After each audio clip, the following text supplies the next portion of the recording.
nos va a saludar. Y también un saludo pues muy especial a la directora del departamento, a la profesora Olga Belén Castillo, y a todos, pues, a todos ustedes por acudir a esta invitación que nos une precisamente en la motivación de la investigación formativa. Un saludo muy especial al doctor Luis Alán Acuña Gamboa. Muchas gracias por aceptar nuestra invitación. Y voy a presentarlo formalmente y seguidamente, pues, el doctor dará inicio a su conferencia o intercambio aquí con nosotros, con la Universidad de Pamplona. El doctor Luis es licenciado en Intervención Educativa por la Universidad Pedagógica Nacional, es especialista en formación de formadores por el Centro de Cooperación Regional para la Educación de Adultos en América Latina y el Caribe, es maestro en docencia por el Instituto de Estudios de Posgrado y doctor en estudios regionales por la Universidad Autónoma de Chiapas. Y pues es miembro del Sistema Nacional de Investigadores, nivel 1, que ya pues después nos explicará cómo funciona. Bienvenido, doctor Luis. Es un gusto tenerlo en nuestra Universidad de Pamplona, en nuestra Facultad de Educación. Muchas gracias, doctora Surgey Moria, por la invitación. Un gusto también a todos los colegas, los y las colegas que están el día de hoy. Les agradezco mucho su tiempo para hablar, para que charlemos un rato sobre la investigación formativa y, bueno, cómo se relaciona esta con la formación para la investigación educativa. Pues también agradezco a todas las autoridades de la Universidad de Pamplona por esta oportunidad, por abrir estos espacios y, bueno, reciban un fraterno saludo y abrazo desde el sureste de México, desde Chiapas. Específicamente es uno de los estados, uno de los 32 estados en los que está conformado México, que tiene fronteras con Centroamérica. Guatemala y Belice son las principales fronteras con las que nosotros tenemos contacto de manera directa con Centroamérica. Estamos en la parte más baja del país, por eso es la región sur-sureste. Y bueno, pues, no sin más preámbulos, agradezco mucho la presentación y la invitación de la doctora para estar con ustedes este día. Y pues, he de ser sincero, cuando me invita la doctora Surge para hablar sobre este tema, siempre me ha gustado, y en los últimos años hemos trabajado el tema de la investigación formativa y es un elemento muy importante en las instituciones de educación superior, tanto públicas como privadas, a nivel latinoamericano y, claro, por supuesto, también a nivel internacional, pero más específico en nuestra región latinoamericana.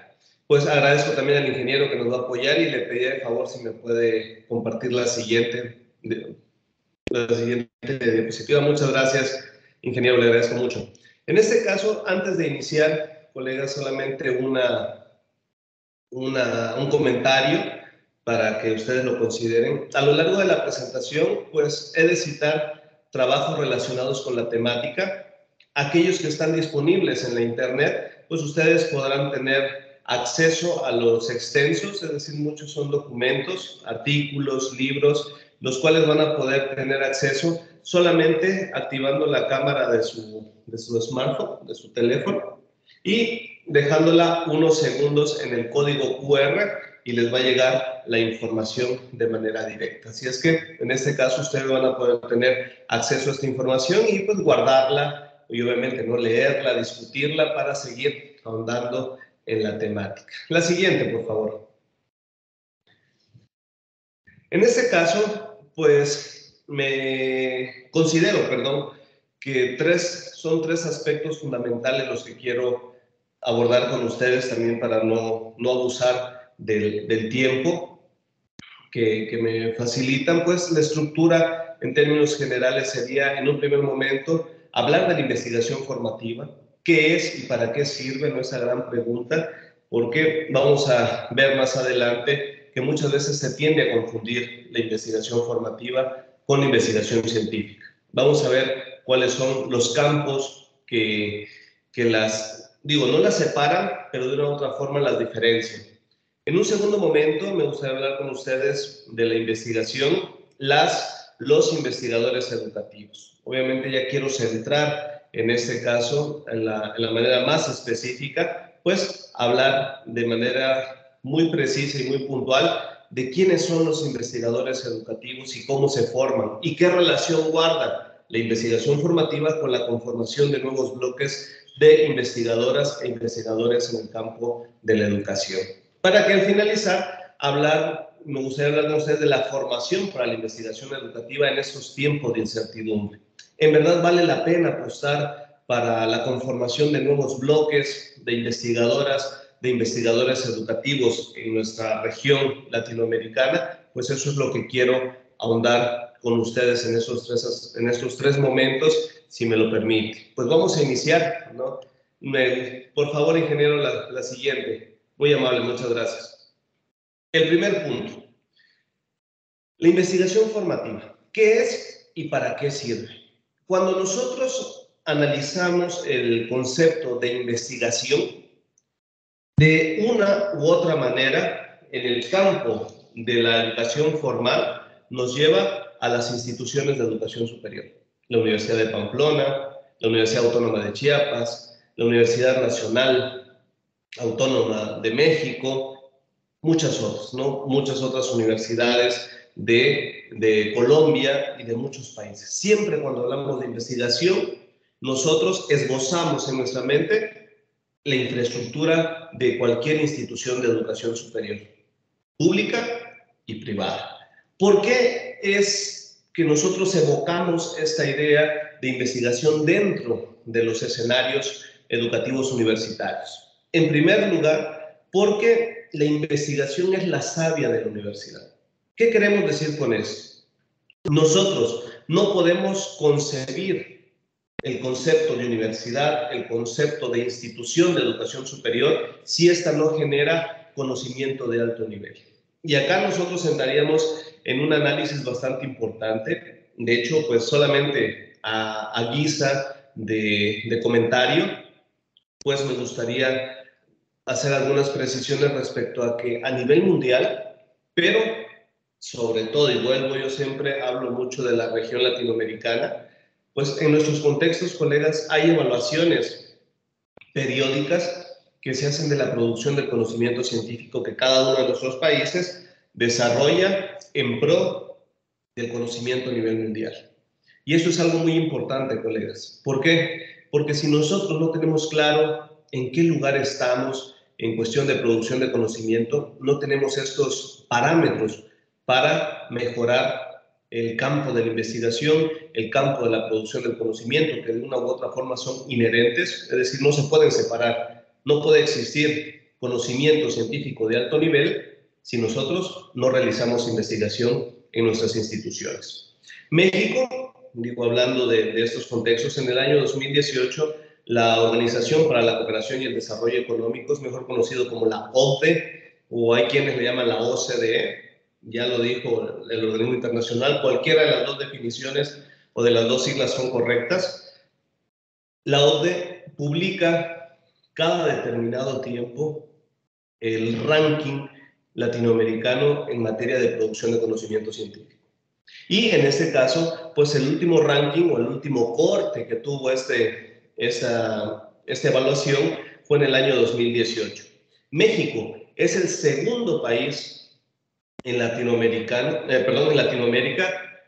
en cuanto a producción de conocimiento. Es decir, tiene el segundo lugar en materia de producción de conocimiento científico. El primer lugar lo tiene Brasil, hasta el año 2018. En este caso, pareciera ser que es algo muy importante. Nosotros decimos, como mexicanos, nosotros decimos, qué padre que tenemos el segundo lugar a nivel latinoamericano en materia de producción de conocimiento científico. Pero en realidad, ¿qué significa ese segundo lugar más allá de Latinoamérica, a nivel mundial? México, aún que produce en ese caso, perdón, que publica, porque obviamente la producción de conocimiento se mide en la cantidad de publicaciones que hace un país al año, que tienen que tener cinco elementos fundamentales, ¿no? Que el impacto, el factor de impacto es uno de ellos, la cuestión de la capacidad de liderazgo que tienen los autores en un país sobre la temática que trabajan, la relevancia, la trascendencia social, entre muchos otros aspectos, ¿no? Es decir, no todo lo que se publica se considera, según la OCDE, como producción de conocimiento científico de alto nivel, ¿no? Tienen que tener ciertos parámetros. Y ya lo podemos conocer, ¿no? Dentro de las revistas es que estén indexadas en las mejores bases, pues recordemos que a nivel internacional las mejores bases de datos en cuanto a revistas es JCR, o mejor, bueno, esa es la sigla que es el Journal Citation Reports, o Scopus, CIMAGO, lo que son estos, Web of Science, entre muchos otros, pero en específico son esos tres, ¿no? JCR, Scopus, CIMAGO, son las tres bases de indexación más importantes, digo, para medir y para evaluar el impacto de la producción de conocimiento científico en un país. En este caso, digo, no voy a ampliar tanto eso, solamente es para tener como un panorama general desde dónde se entiende este tipo de necesidades. México produce, según esta evaluación del ranking, publica 25,000 documentos científicos de alto impacto de alto impacto por año. Ese es el promedio, 25,000 documentos. Brasil publica 80,000 documentos, que tiene el primer lugar, ¿no? Publica 80,000 documentos por año de alta calidad. Y acá viene la situación, bueno, esos 80,000 y esos 25,000 documentos anuales que se publican en estos dos países, ¿a qué porcentaje, no? ¿En qué porcentaje estaría ya en el plano mundial? Y ahí viene la triste realidad, colegas. México, con sus 25,000 documentos de alta calidad publicados anualmente, no aporta ni el 1%, o a lo mucho, a lo sumo, el 1% del conocimiento científico a nivel mundial. Imagínense, del 100% de la producción de conocimiento en todos los campos de estudio, en todos, del 100%, México aporta el 1% a lo mucho a nivel mundial. Y Brasil, que tiene el primer lugar, no aporta ni el 3% del conocimiento científico a nivel mundial. Es decir, entre el primero y el segundo lugar de Latinoamérica, no producimos ni el 4% del conocimiento científico a nivel mundial. En este caso, pues, me di a la tarea. Dije, no sé, yo creo que a lo mejor no sé si les interese. ¿Les gustaría saber en qué lugar está Colombia en este ranking del 2018, colegas, o lo dejamos hasta ahí? Como ustedes me digan. ¿Sí les gustaría? Me imagino que sí, ¿no? Siempre que nosotros tenemos la oportunidad de conocer cómo estamos, ¿no? En ese sentido, pues considero que es bueno saber cómo está nuestro país para encontrar acciones y también para ir desarrollando acciones en pro de la mejora de esta situación. Pues bueno, Colombia ocupa el lugar número 7 en este ranking latinoamericano, con aproximadamente más o menos 11,000 documentos científicos publicados anualmente, que no representan ni el 0.3% del conocimiento científico a nivel mundial. Y vamos a decir, bueno, ¿y por qué? ¿No? Más allá que sigue siendo un ranking, es a la vez objetivo y subjetivo, nos da por lo menos un panorama.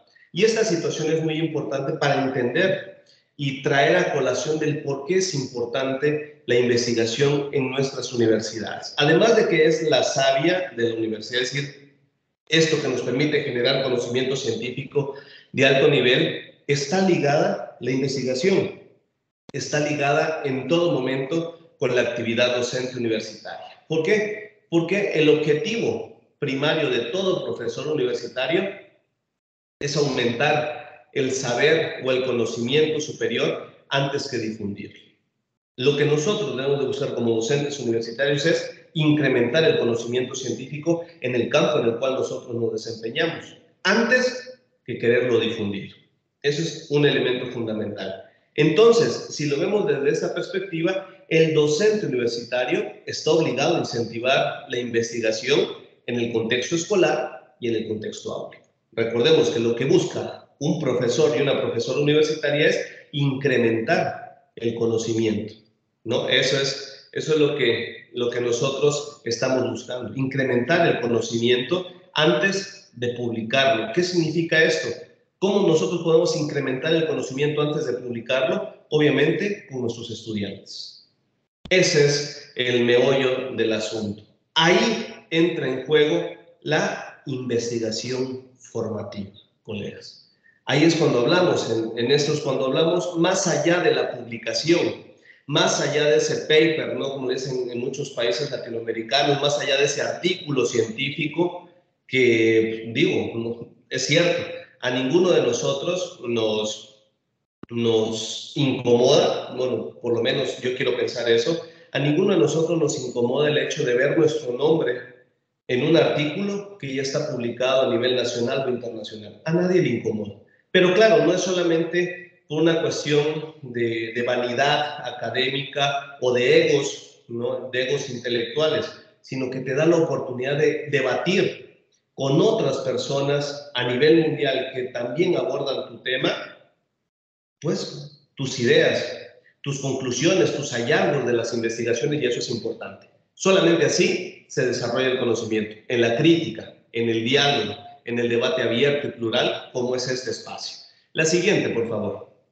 Desde esta perspectiva, entonces, colegas, entenderíamos que los principios fundamentales de la investigación formativa son cuatro elementos fundamentales o cuatro principios fundamentales. El primero, las habilidades para el quehacer investigativo. La investigación formativa, colegas, nos posiciona en el contexto áulico, en el contexto escolar. No sale aún de las paredes de nuestra institución. La investigación formativa tiene diferencias con la investigación científica, pero una no puede vivir sin la otra, ¿no? Y en cualquiera de los dos campos, ni la investigación formativa puede vivir sin la investigación científica, ni la investigación científica puede vivir sin la investigación formativa. Lamentablemente, colegas, cuando nosotros escuchamos investigación, se nos viene a la mente de manera directa el famoso método científico, la rigurosidad académica, la rigurosidad intelectual, ¿no? Y ahí entran en juego muchas otras cosas, teorías, categorías analíticas, variables, correlación entre variables dependiendo del enfoque de investigación que estemos trabajando, si es más cualitativo, si es más cuantitativo, o si son estos enfoques intermedios, ¿no? Que maneja Maripaz Sandín Esteban, que me gusta más que hablar de un enfoque mixto, ¿no? Sampieri es uno de ellos, uno de los máximos exponentes. Me gusta más hablar de enfoques intermedios, los enfoques cualitativos, y cuantitativos. Pues bueno, más allá de eso, colegas, no sé por qué cuando escuchamos el término investigación se nos viene a la mente todo esto. Una estructura muy lógica, muy integral del método científico para exponer resultados de investigación, ¿no? De tus hallazgos más importantes. Sin embargo, la investigación formativa, colegas, tiene una bifurcación. Si bien la investigación científica tiene esa línea, la producción de conocimiento científico, hagamos de cuenta que la investigación formativa, sin alejarse, toma otro rumbo. Y el rumbo se sustenta en estos cuatro principios fundamentales. Las habilidades del quehacer investigativo, vamos a ver un poco más adelante de eso. El segundo momento, una práctica docente en consonancia con la investigación. Ahí entra en juego algo que a mí siempre me ha causado gracia, pero es una gracia con dolor, porque acá en México es muy común, y lo digo con mucha tristeza, que se incentive a la primera infancia, es decir, bueno, acá le llamamos la primera infancia desde maternal, se toma un poco de preescolar y los primeros grados de educación básica, es decir, los primeros 6 años de educación primaria, se incentiva mucho la lectura. O los maestros tienen en su discurso muy arraigados que los alumnos lean. En cuanto el alumno aprende a decodificar los códigos, válgase la redundancia, ¿no? Los códigos y signos lingüísticos, ya debe de empezar a leer. y debe de leer mucho, porque en el discurso está, si tú lees, vas a poder dominar el mundo, dicen muchos maestros. Yo me acuerdo, digo, no estoy nada jovencito, ¿no? Obviamente, pero tengo 34 años. Hace algunos ayeres, pues estaba en la primaria y eso es lo que me decían mis maestros. Ya sabes leer, ahora cómete el mundo a través de los libros. Y sigue siendo esto, digo, después de cuántos años que han pasado, sigue este discurso un tanto, híjole, un tanto discrepante del hacer del docente, ¿no? El docente invita a los alumnos que lean, pero es el primero, el docente y la docente, que no lee. ¿No? Eso es algo que yo me preguntaba, bueno, ¿por qué me dice bueno, no en la primaria, no, ya conforme fui creciendo, dije, ¿por qué los maestros y las maestras de educación preescolar, de educación primaria, dicen que leamos si nunca vemos a nuestras maestras y a nuestros maestros con un libro en la mano, leyendo, ¿no? Criticando, debatiendo, ser estas personas con pensamiento crítico, que es uno de los principios fundamentales de la investigación formativa? A eso voy con este concepto de la práctica docente en consonancia con la investigación. Nosotros no podemos desarrollar el gusto por la investigación de nuestros alumnos si nosotros no desarrollamos investigaciones. Es imposible enseñar algo que tú no haces o que tú no sabes. Por eso es muy importante para la investigación formativa que el docente tenga una práctica profesional en consonancia con la investigación. Obviamente, otro de los principios fundamentales es la creatividad para innovar desde y para la investigación. Algo que nos enseña la investigación formativa, colegas, o algo que nos desarrolla la investigación formativa es la capacidad de ser creativos en todo momento. Y ahora con la pandemia, digo, no quiero abordar tanto este concepto de pandemia, porque pareciera ser que ya en los últimos años parece que ya nos aburrieron, ¿no? Tantas personas. Digo, en su momento era algo muy importante, lo sigue siendo todavía, porque lamentablemente seguimos en muchos países todavía confinados, México, y acá en Chiapas es uno de ellos. No podemos regresar a la universidad de manera presencial, todavía no se puede. Y bueno, pues a pesar de que todavía sigue presente y vigente la pandemia, es bueno pensar ya en estos escenarios futuros, ¿no? Y por eso en este momento yo hablo de esta posibilidad de entender más a la incertidumbre que tenemos ahora como un principio pedagógico. Y bueno, pues ahí, gracias a esta creatividad que te desarrolla la investigación formativa, nosotros podemos innovar desde y para la investigación. Y por último, que es un elemento fundamental, el pensamiento crítico. La investigación formativa desarrolla esta forma de analizar, entender, asir la realidad, es decir, tomarla para desmenuzarla, ¿no? Hacerla pedazos para entender todas las partes y de una u otra forma también entender el todo.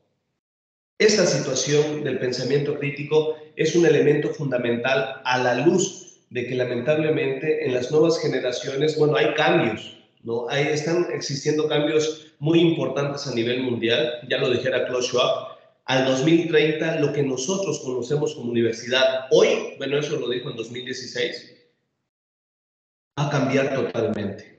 Estamos a 2022 y hay cambios muy, muy drásticos que a lo mejor nosotros no conocemos. Se necesita ese pensamiento crítico para debatir, analizar y confrontar esa realidad que nosotros estamos viviendo en el día a día. Por eso es importante dentro de la investigación formativa. La siguiente, por favor. Muchas gracias, ingeniero. Le agradezco mucho. En este sentido, quisiera presentar un primer esbozo, digo, es una definición que comparto en un artículo que me publican en el año 2019 sobre este tema, ¿no? Sobre la investigación formativa.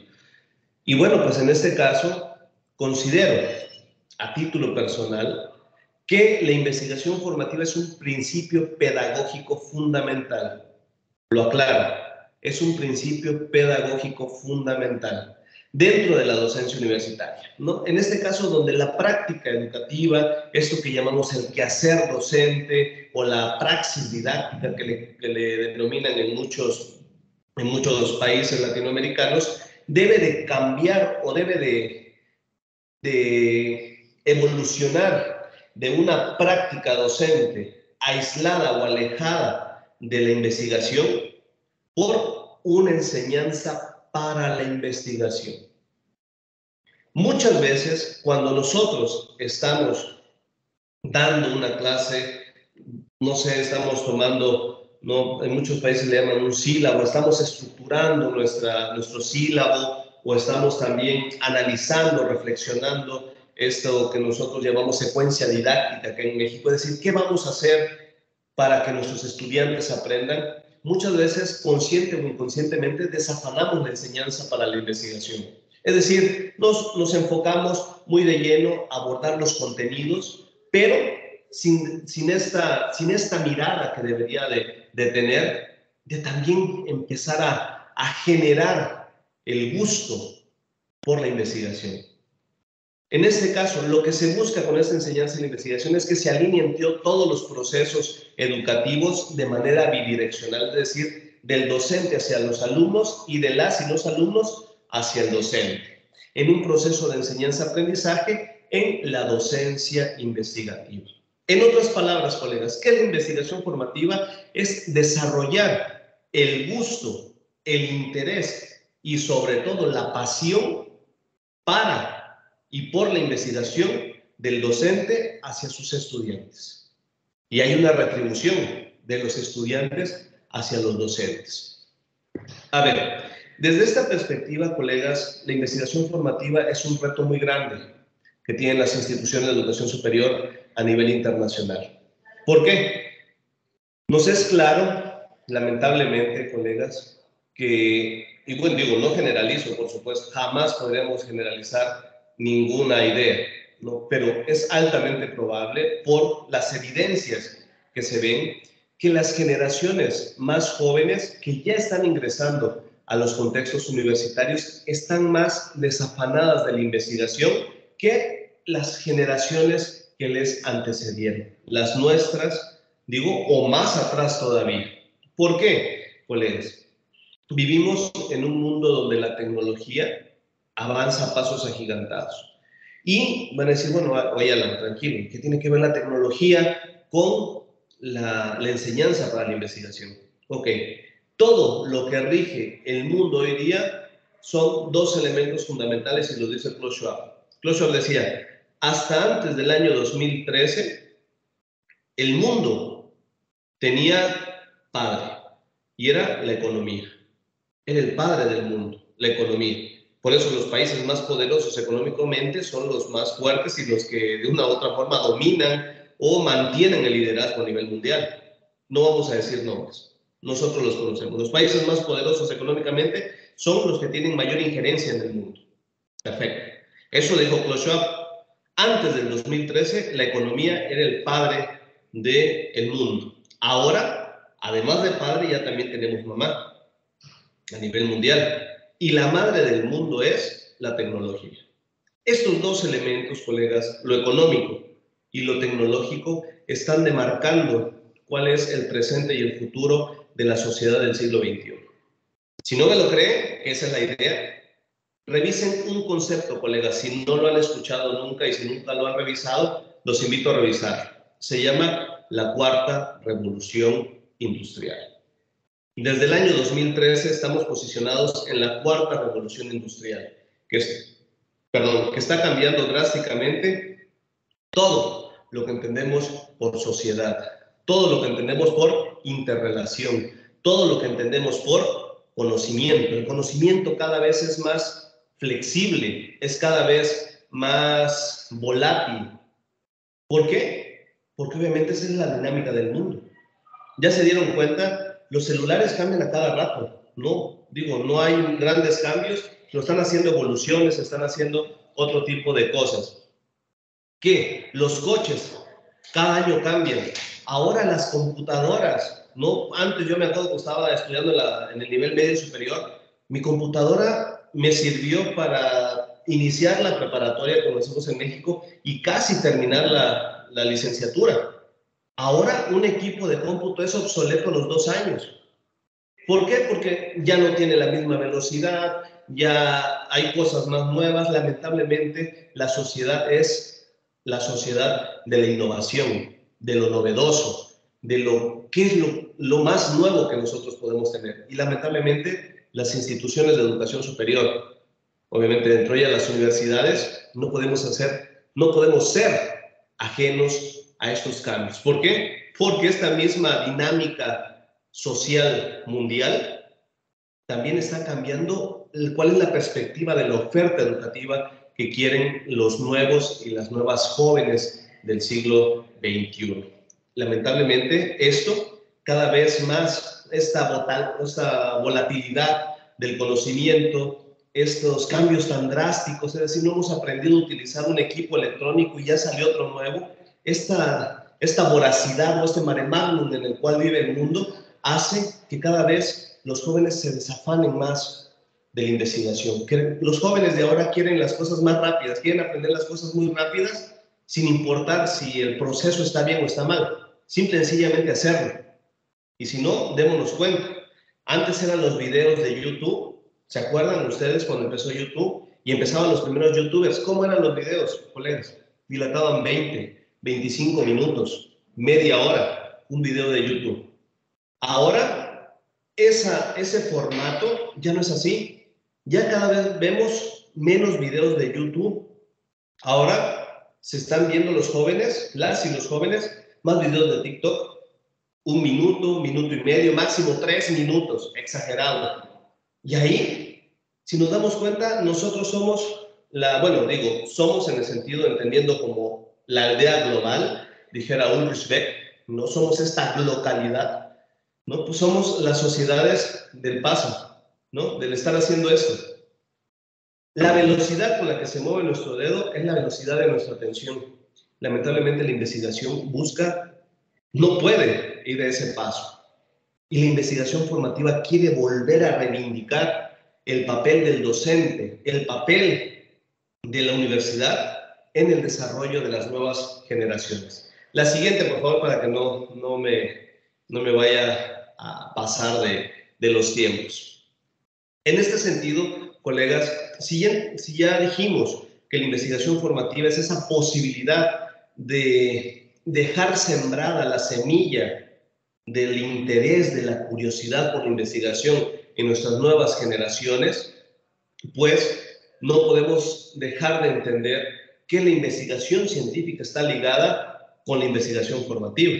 Imagínense, ese papel que tenemos nosotros como docentes dentro de nuestro salón de clases, la obligación social, ética e intelectual de sembrar esta semilla en las nuevas generaciones. La investigación científica está ligada con la investigación formativa, colegas, aunque no son lo mismo. Pero si no hay semilleros de nuevas generaciones de investigadores y de investigadoras, la investigación científica no se va a nutrir, no se nutre sola, ¿no? Hasta ahorita. Ahí vamos a ver la inteligencia artificial que tanto avanza en estos campos. Pero por lo pronto no se nutre por sí sola la investigación científica. Necesita de este capital intelectual, de este capital cultural, de este capital escolar, dijera Pierre Bourdieu, para desarrollarse. Pues bueno, desde esta mirada, colegas, debemos de entender que para que un docente universitario pueda enseñar a investigar, esto que llamamos docencia investigativa, es decir, sembrar ese gusto por la investigación, es necesario que se desarrollen ciertas habilidades que son muy importantes dentro de la investigación científica. Como decíamos, no le puedo decir a mi estudiante que lea si nunca mi estudiante me ha visto leer a mí o me ha visto discutir en clase un libro. No le puedo, o sea, ¿con qué valor moral y ético puedo exigir a una persona que haga lo que yo no hago? Digo, en términos académicos. ¿Por cómo le puedo obligar a mi estudiante que lea si a mí nunca me ha visto leer? ¿Cuál es el valor moral de la solicitud? Ninguno. Ese es el gran problema. Muchas veces, y aunque suene muy trillado, yo todavía sigo manteniendo esa idea, cada vez se pierde más, pero sigo manteniendo esa idea de que el docente es un espejo en los estudiantes. No digo es el espejo de los estudiantes, pero es un espejo en los estudiantes. Claro, ahí entraríamos con ciertas taxonomías de quién es un docente, y ahí traería una taxonomía muy importante, bueno, por lo menos a título personal, lo digo, ahí se me fue el nombre del colega, es argentino, ahorita les voy a decir, de Emilio Tenti Fanfani y Juan Carlos Tedesco. Dicen, hay 3 tipos de docentes, en básica, en media superior, en superior. Hay 3 tipos de docentes. El docente apóstol, el que dice que nació para ser docente. Podemos decir nosotros, qué padre, muy bonito, sí, pero lamentablemente como sabe y como piensa que nació para ser docente, también muchas veces piensa que ya no necesita aprender más nada de la docencia. Está el segundo. El segundo docente es el docente asalariado.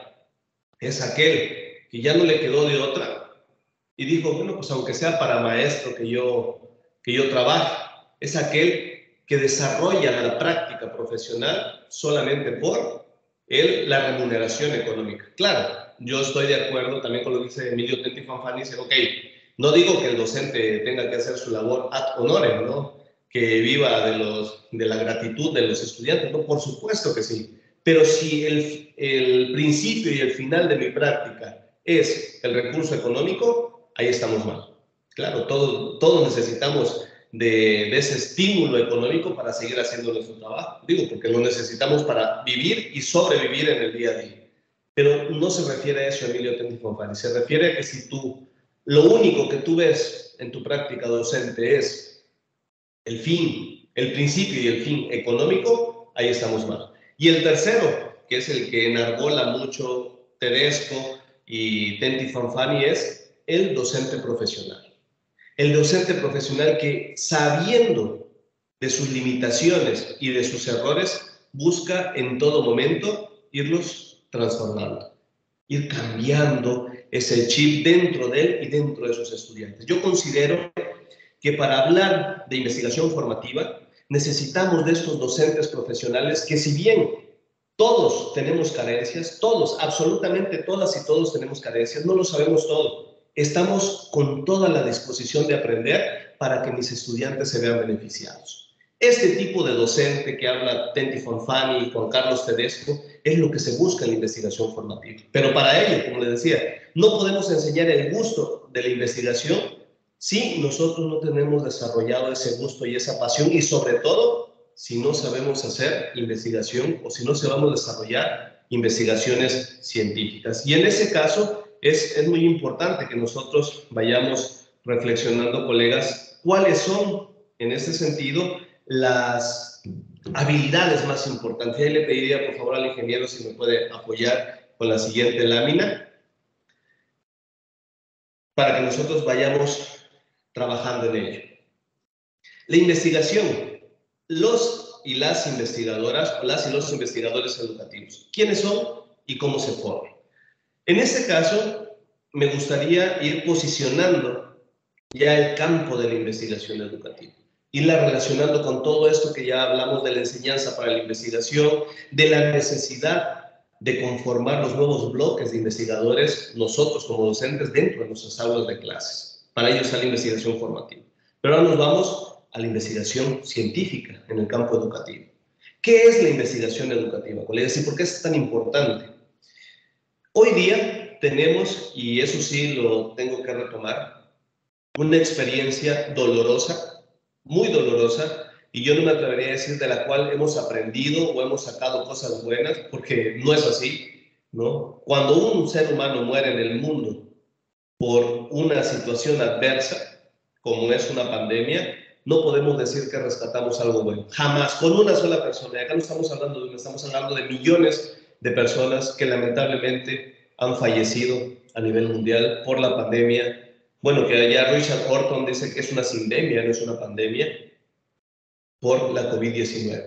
Jamás vamos a decir que tenemos algo benéfico para nuestra sociedad. Es imposible, digo, sería una falta de respeto a los familiares, a las y los familiares de estas personas que lamentablemente fallecen y siguen falleciendo, que es lo más alarmante a nivel mundial por la COVID-19. Sin embargo, colegas, nos abre un panorama muy amplio y nos damos cuenta que la pandemia nos mandó estos escenarios, ¿no? Ya nos dimos cuenta. Estos escenarios para nosotros, bueno, no me gusta hablar de este concepto de la nueva normalidad, pero ya estamos muy inmersos en esto, ¿no? Para nosotros es común. Oye, Alan, nos vamos a juntar en una reunión por Zoom, por Microsoft Teams, que por Skype, que por Google Meet. Somos conocedores de todas las plataformas de videollamadas. Para nosotros ya no es raro decir vamos a tener una reunión por estas plataformas tecnológicas. Ya no es raro. Sin embargo, colegas, cuando inicia la pandemia, el sistema educativo mundial colapsó. 1.600 millones de estudiantes de la noche a la mañana dejaron de ir a la escuela porque cerraron las puertas. Y una cantidad obviamente menor de docentes se vieron involucrados e involucradas en una modalidad educativa que no conocían. La educación virtual, la educación a distancia, la educación en línea. Yo le llamaría educación multimodal o intermodal. No estábamos acostumbrados la mayoría de nosotros. No teníamos la experiencia, pero tuvimos que salir adelante. Ahí es donde entra en juego la investigación educativa. La investigación educativa busca generar a título, digo, en lo personal, consideraría que sería eso, después de esta experiencia amarga que estamos teniendo todavía de la COVID-19, sobre generar una cultura de la prevención en las y los niños, en las y los docentes, en las y los jóvenes. La cultura de la prevención. Y también en los sistemas educativos a nivel mundial. Hay que prepararnos y hay que prevenirnos para un escenario futuro. Porque lamentablemente hoy se llama COVID-19, mañana se puede llamar de otra forma. No estamos exentos, si no está la gripe española, ¿se acuerdan? Acá en México estuvo la famosa influenza, ¿se acuerdan de los 2000? Que también, digo, no nos encerró tanto como la COVID-19, pero también andábamos con ese estrés, ese temor de que no nos fuéramos a contagiar. Fue la primera vez que yo de niño veo personas con cubrebocas, me daba miedo, sentía esa sensación de temor, de ansiedad, de inquietud, y ahora lo volvemos a vivir. ¿Qué hemos aprendido? Esa es la gran pregunta y es donde entra en juego la investigación educativa. En este caso, se entendería por investigación educativa como este estudio interdisciplinario, riguroso, no solamente del hecho educativo, sino de las condiciones sociales, políticas, económicas, simbólicas y culturales que atraviesan ese problema educativo en un tiempo y en un espacio determinados. Lamentablemente, muchas veces nosotros, como docentes y como investigadores, pensamos cerrar el objeto de estudio, ¿no? Recordemos, ¿no? Planteamos un problema de investigación, lo terminamos con mi objeto de estudio y el objeto de estudio parece que ese pequeño punto dentro de una gran inmensidad que se llama conocimiento es lo que me interesa. Solo ese punto. Ok, sí, pero ese punto en función de todo lo que lo rodea. ¿Qué es lo que hace que ese problema sea un problema en el contexto social? Y obviamente, pues la función principal de la investigación educativa es proponer nuevas y mejores opciones de mejora o solución a los problemas educativos, tanto prioritarios como emergentes. Nuestros países, colegas, tienen problemas educativos prioritarios. Mejorar la calidad de la educación superior es uno de ellos. La inclusión educativa, el derecho a la educación, la formación de nuevos docentes y obviamente yo también diría de investigadores e investigadoras, ¿no? Entre muchos otros. Erradicar la pobreza, que también forma parte dentro de los escenarios educativos. Esos son los problemas prioritarios. En México venimos hablando en los últimos 40 años, como mínimo, de mejorar la calidad de la educación de nuestro sistema educativo mexicano. ¿Se ha logrado? Hay pasos, pero todavía no. Ese es un problema prioritario. Y también problemas emergentes. La COVID-19 nunca había sucedido, nunca había pasado, pero ya la tenemos y debemos de prevenir para un futuro. Digo, para el presente y el futuro. Pero pero sobre todo la cultura de prevención para un futuro o un escenario de incertidumbre. Vuelvo también nuevamente con este concepto de incertidumbre. Para eso nos sirve la investigación educativa. Para lograr esto, la siguiente, por favor, ingeniero. Para lograr esto, se precisa, en este caso, de entender quiénes son los responsables de la investigación educativa en nuestros contextos. ¿Quiénes son los investigadores y las investigadoras educativas a nivel mundial? Es esta comunidad científica, porque en realidad por eso se llama ciencias de la educación. Obviamente la educación está relacionada con muchas disciplinas o con muchas ciencias que la permiten entender, comprender y analizar.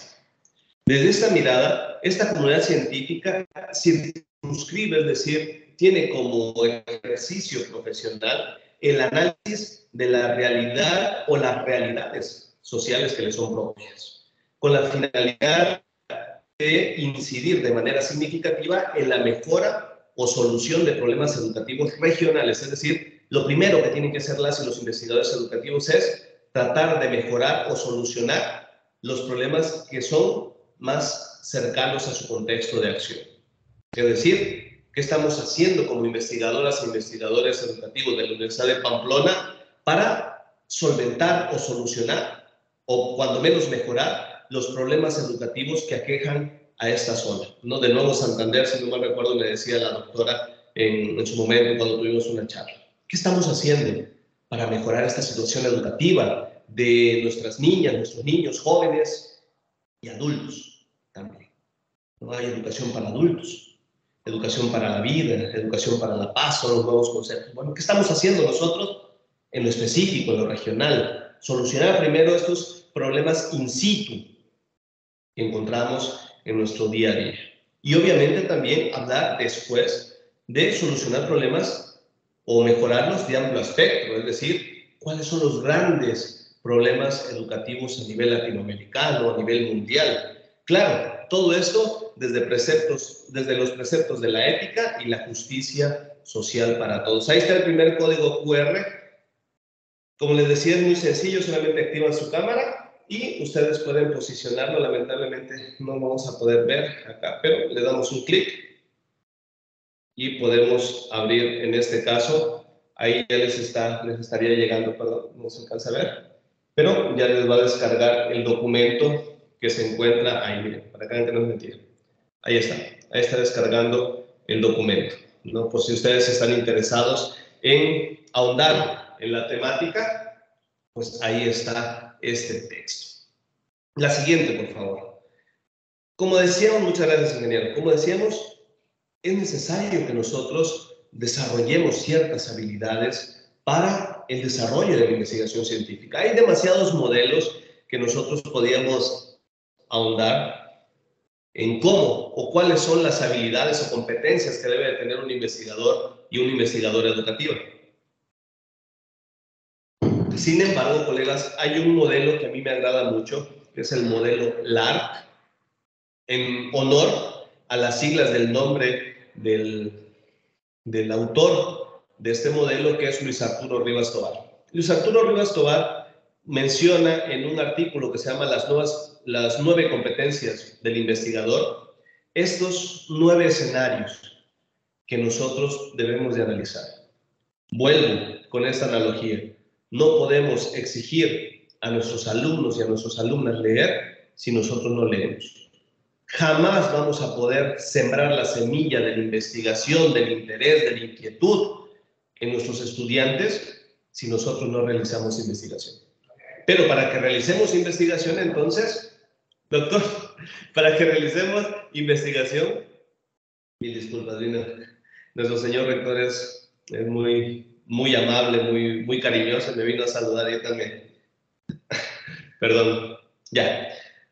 Para que nosotros podamos analizar, reflexionar y sobre todo enseñar esto que busca la investigación formativa, enseñar ese deseo, esa curiosidad por la investigación, nosotros debemos de realizar investigación científica. Y estas son las 9 habilidades que debemos de tener según Luis Arturo Rivas Tovar, que yo también estoy de acuerdo con él, me adhiero a su pensamiento, cualquier docente que quiera ser investigador o investigadora. Hay que saber plantear un problema. Es lo primero que dice. Y nosotros podemos decir, ya, cualquiera sabe plantear un problema de investigación. Sí, no lo dudo que ustedes sí. Hay muchos docentes que no. Y lo digo por experiencia. He visto docentes que dan metodología de la investigación, métodos y técnicas de investigación, que incluso no saben que existen poco más de 50 modelos para plantear un problema de investigación. El modelo centro, el modelo de la mayéutica socrática, el modelo normalidad a normalidad, por citar algunos. El modelo de pregúntale al especialista. Hay muchos modelos, más de 50 modelos para plantear un problema de investigación. Eso es lo primero que dice. El segundo, hay que saber elaborar un marco contextual. No sé si a ustedes les ha pasado, pero a nosotros, ¿sabes? Cuando revisamos tesis, sobre todo de maestría y doctorado, dicen el marco contextual de la investigación. ¿Y qué nos dice? La escuela secundaria o la escuela primaria Benito Juárez, por ejemplo, acá en México es uno de los máximos exponentes de la justicia en México, lo dejaría ahí entre comillas, de la historia de México. Benito Juárez, de la escuela primaria Benito Juárez, se encuentra ubicada en la ciudad de Tuxtla Gutiérrez, Chiapas. Tuxtla Gutiérrez, Chiapas, tiene o se encuentra ubicada geográficamente en la latitud tal, longitud tal, en el escenario sur-sureste de México. Antes de llegar a la escuela, la escuela primaria presenta calles pavimentadas. A ver, eso no es un marco contextual. Tú me estás hablando, me estás describiendo el entorno o el contexto de la escuela. Perdón, el entorno de la escuela. A mí me interesa el contexto. Esa escuela, ¿en qué nivel socioeconómico está? ¿Qué bienes y servicios cuentan las personas que viven en esa colonia, en ese municipio?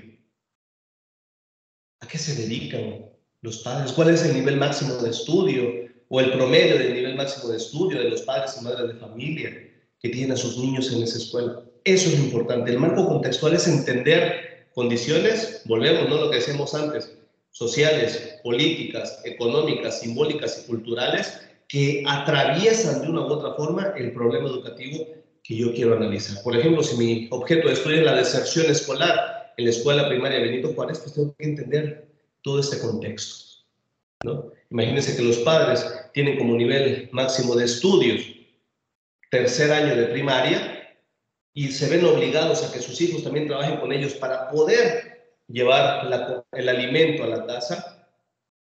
Ahí ya tenemos un eje de análisis de por qué existe una deserción muy alta en la escuela primaria.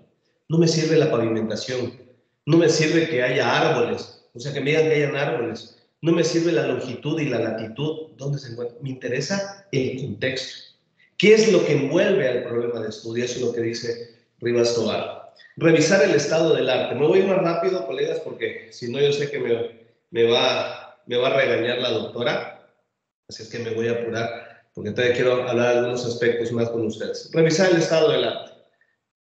Pareciera muy fácil, ¿no?, hacer una revisión sistemática de la literatura para saber y encontrar cuáles son los vacíos que existen en el conocimiento científico. Este es también un elemento fundamental.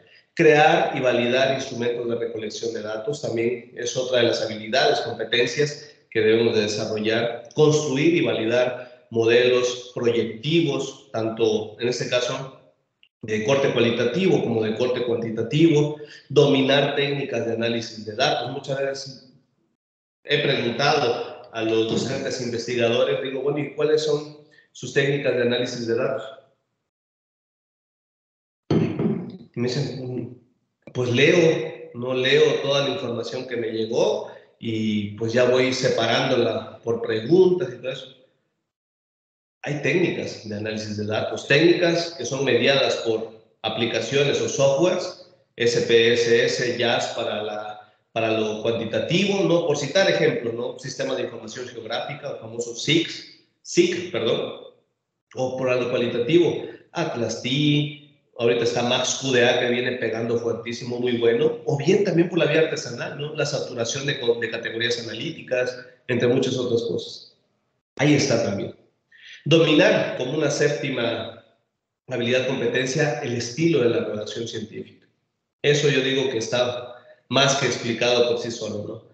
Presentar trabajos de investigación en congresos. Hay que abrir, ¿no? Que nuestros estudiantes tengan esa oportunidad cuando nosotros participamos en un evento, que nos vean, que se apasionen como nos apasionamos nosotros de nuestros hallazgos, de lo que nosotros hemos encontrado, de lo que nosotros proponemos, porque también los alumnos se nutren de ese gusto, de ese deseo, porque es muy fácil decir en clases jóvenes, es que no leen, yo necesito que lean, que vean más videos, que escuchen episodios de podcast, que vean más TikToks, porque también digo, no nos vamos a cerrar los ojos a que todos estos son objetos de aprendizaje del siglo XXI. Hay que abrir el escenario, pero también nosotros tenemos que presentar estos avances de investigaciones, estas miradas, estas ideas, con la finalidad de que también nuestros estudiantes vean que es posible. No, porque muchas veces pareciera ser que el campo de la investigación es solamente para unos cuantos, ¿no? Casi para los elegidos. Y las elegidas de conformar la comunidad científica no es así con ellas. Todos y todas podemos estar dentro de estas comunidades siempre y cuando nos enfoquemos. Y por último, una lengua, o sea, dominar más de una lengua, es decir, además del español, que es nuestra lengua materna, ¿qué otras lenguas podemos nosotros dominar? El inglés, francés. Ahorita el chino mandarín viene pegando muy fuerte en la investigación o en la producción de conocimiento científico, alemán, ruso, lo que ustedes quieran. Entre más lenguas nosotros podamos, no dice Arturo, dominen 15 lenguas o hágase políglotas, no, con que domines una más, el inglés, ya con eso, obviamente, puedes abrir más tu campo de comprensión. Y obviamente también un conocimiento del arte y la cultura universal. Nosotros, como investigadoras e investigadores, no nos podemos desafanar de la cultura universal, que nos guste la literatura, que nos apasione nuestros intelectuales, por ejemplo, acá en México, Octavio Paz, Carlos Monsiváis, ¿no? Por citar algunos, pues que nos apasione también lo que ellos piensan, porque muchas veces, y hay un colega y gran amigo mío que se llama Pedro Flores Crespo, él habla de qué tanto impacto tiene la cultura en la educación y tiene mucha razón con lo que dice. Muchas veces el poeta, el músico, el intelectual tiene las palabras o tiene las mejores palabras para entender los problemas sociales que la propia comunidad científica. Y eso es cierto, es muy cierto. Muchas veces las y los investigadores nos enfocamos meramente al campo del método científico y dejamos afuera toda esta realidad social que también envuelve, en este caso, a los problemas educativos. Considero que estos elementos, dice Luis Arturo Rivas Tobar, son fundamentales. La siguiente, por favor, colega. Yo completaría, digo, no es un modelo, pero yo completaría estas habilidades con estos cuatro escenarios que considero vienen muy bien en la educación actual, en la realidad social actual. También, aunado a lo que ya vimos, debemos de tener un dominio y uso de las herramientas tecnológicas para la producción y comunicación de la ciencia. Algo que se le ha objetado a la comunidad científica, colegas, es que pareciera ser que escribimos nada más para la comunidad científica. Escribimos papers, escribimos libros, capítulos de libros, que nada más van a entender los conocedores del tema. Y ahí rompemos toda posibilidad de algo que acá en México estamos, bueno, se está denominando, comunicación social de la ciencia, o lo que a nivel latinoamericano se llama divulgación científica. Una cosa es la difusión, los papers, los libros, los capítulos de libros, y otra cosa es la divulgación, es decir, más abierto al público. Que esas ideas muy abstractas, estos conceptos que no los vemos de manera materializada en la realidad social, los puede entender desde un niño de 10 años hasta el adulto de 95, 100 años. Cualquiera.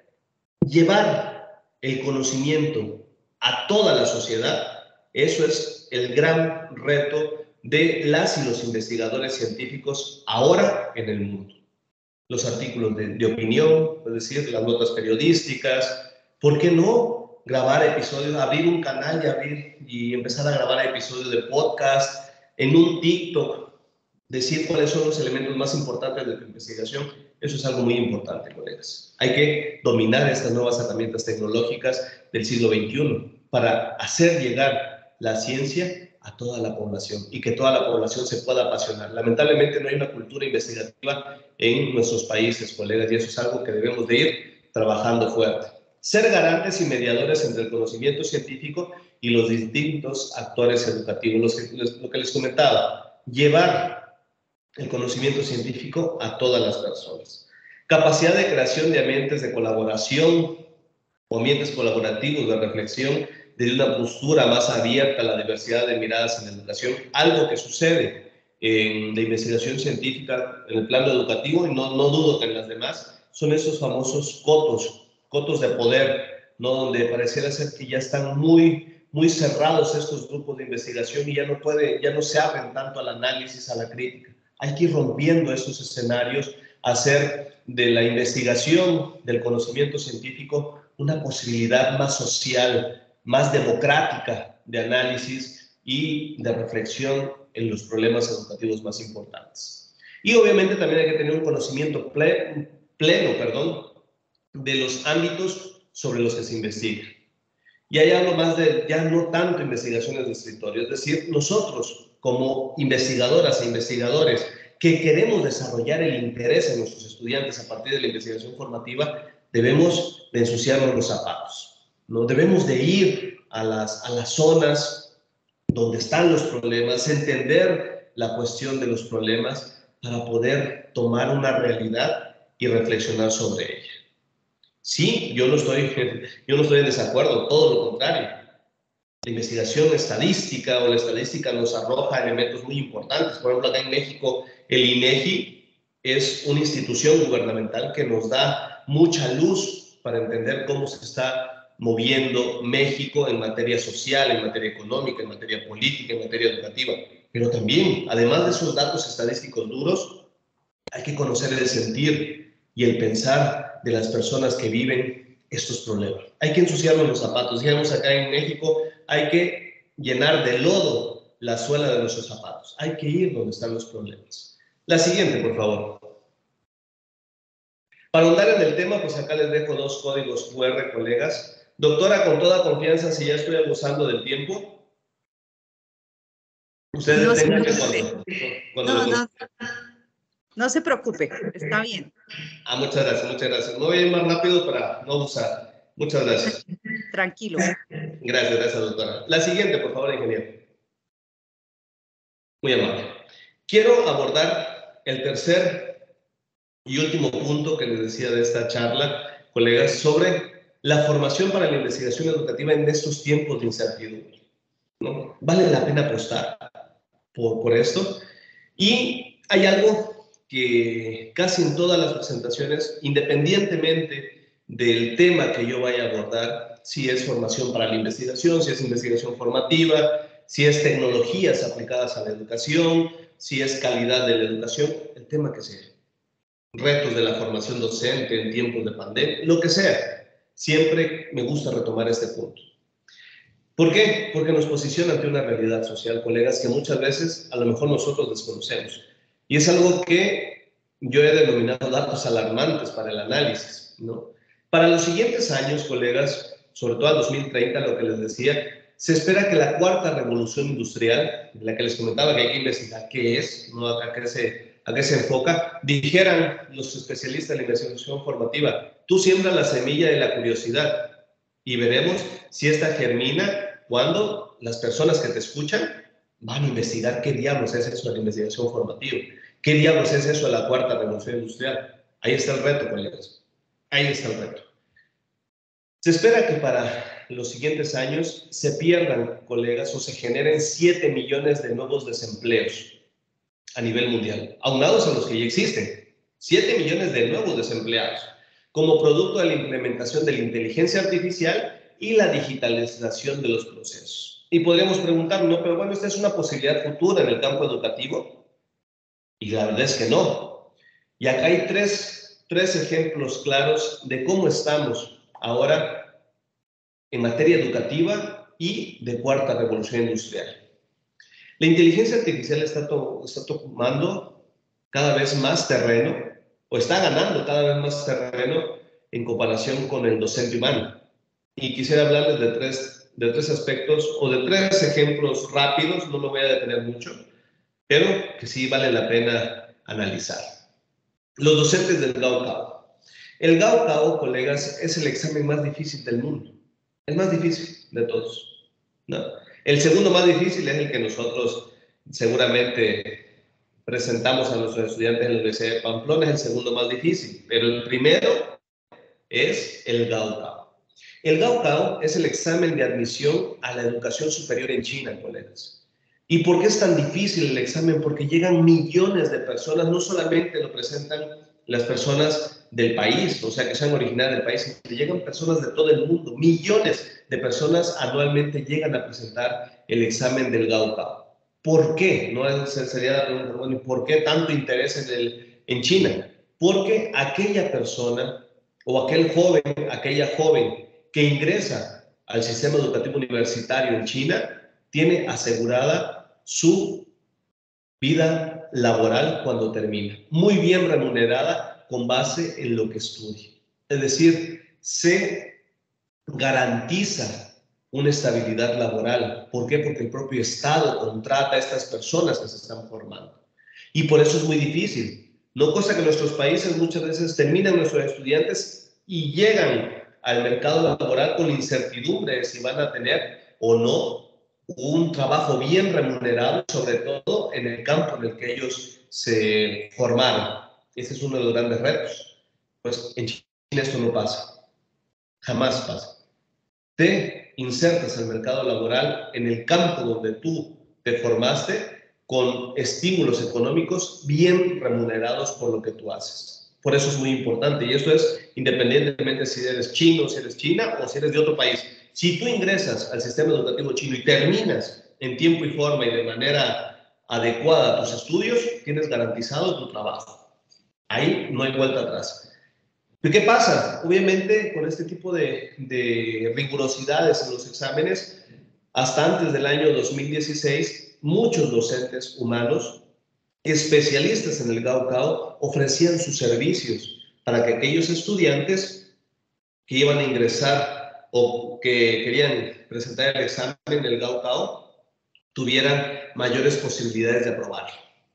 Obviamente, ¿no? Y ahí entran en juego muchas cosas, pero hay un dato curioso del Gaokao, colegas. Hay estudiantes que se forman hasta 10 años antes de presentar el examen. Imagínense qué tan difícil es que 10 años antes empiezan a estudiar y a formarse en el Gaokao.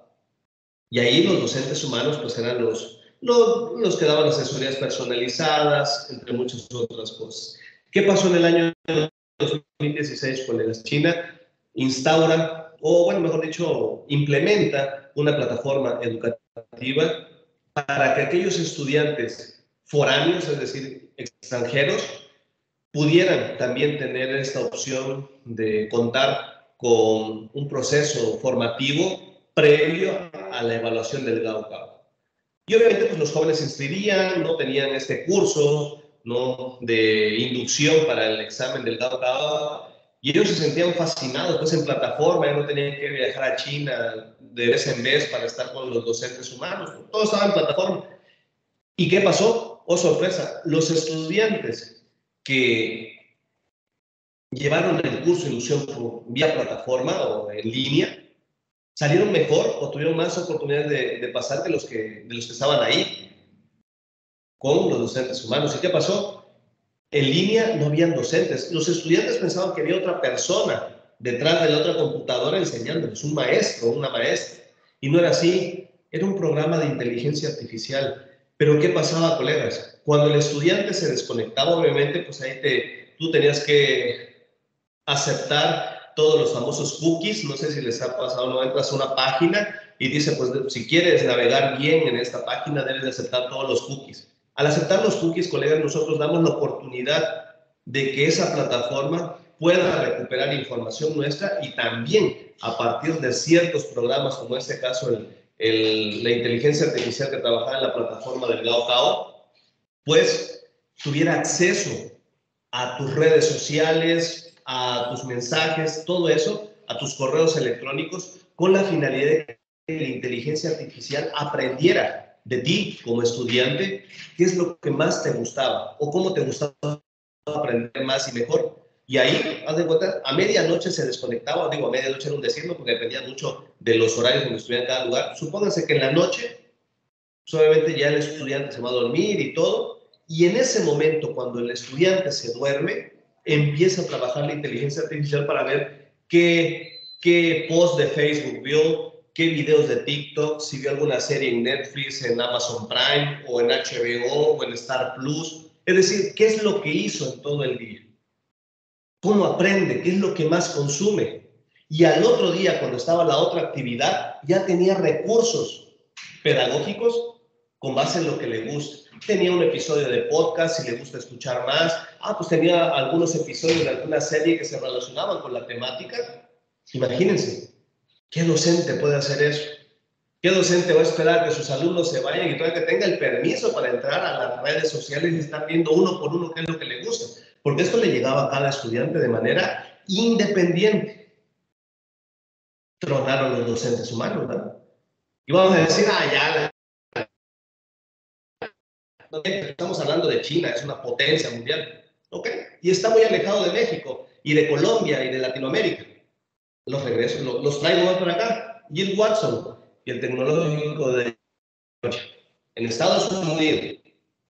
Jill Watson es una docente creada por inteligencia artificial que le da clases en el tecnológico de a poco más de 400 estudiantes en 20 lenguas diferentes las 24 horas. ¿Quiénes de nosotros pueden hacer eso? Yo tengo un grupo de 50 estudiantes y ya siento que me desmayo al revisar tareas, al hacer alguna actividad. Incluso cuando quiero implementar algo de gamificación, es complejo tener 50 estudiantes. Jill Watson lo puede hacer con la mano en la cintura. Bueno, si es que tiene cintura, ¿no? Porque es inteligencia artificial. Iba a decir, oye, Alan, pero igual es Estados Unidos, digo, es la potencia mundial en todas las miradas, ¿no? Lo económico y el avance tecnológico. Ok, pero ya está en América. Pero bueno, se los cambio, los acerco más. México. Ya decir que está alejado Colombia de México, ahí sí ya no. TEC21 es un programa de creación de docentes holográficos para que den clases a estudiantes en el Instituto Tecnológico de Estudios Superiores de Monterrey, mejor conocido como el TEC de Monterrey. Estos docentes holográficos, ¿qué hacen?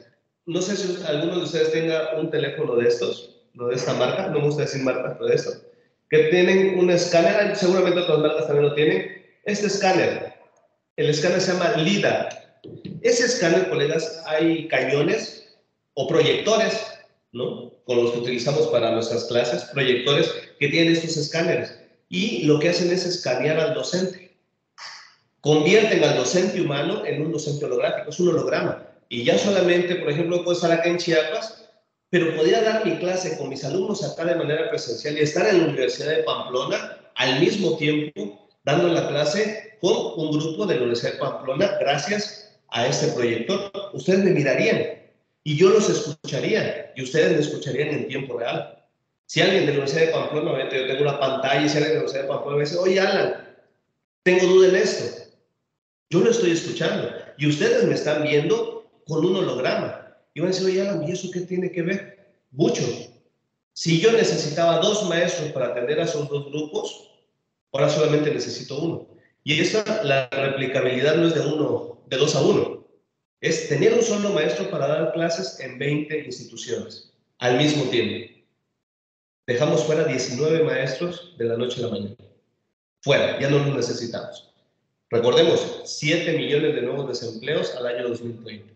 Y el campo de la educación va a ser de los más afectados. Aunado a esto, colegas, también se estima que para esta y la siguiente década 3/4 partes de la oferta educativa de pregrado y de posgrado van a desaparecer para dar paso a las nuevas generaciones. Yo les hacía una pregunta, ¿no? En tono de relajo. ¿Quieren saber cuáles son las profesiones que van a desaparecer y cuáles van a ser las nuevas? Pues investiguen, ¿no? Si les interesa, pero no es así. No les voy a decir cuáles van a desaparecer, pero sí cuál es la nueva oferta educativa a nivel mundial. Buenos días, contador. La siguiente, por favor, ingeniero. Doctor. Sí, sí, sí. Un ¿Ya? minutito. ¿Es hora? No ha terminado. Es que está el vicerrector de investigaciones y en un minutico lo quiere saludar, pues quiere saludarnos a todos. Claro, en el momento que ustedes digan, no hay ningún problema. Sí, en este momento. Ok, perfecto. Sí, ¿me oyen? Sí. Perfecto, doctor. Entonces, quería darle las gracias a Luis Alain Acuña Gamboa, a todos los profesores de la Universidad de Pamplona y de diferentes universidades que están conectados, en darle un saludo fraternal del rector de la Universidad de Pamplona, Ivaldo Torres Chávez, y de la Vicerrectoría de Investigaciones, que está a mi nombre, y decirles que esto es un inicio de las actividades que podemos hacer entre todas las universidades.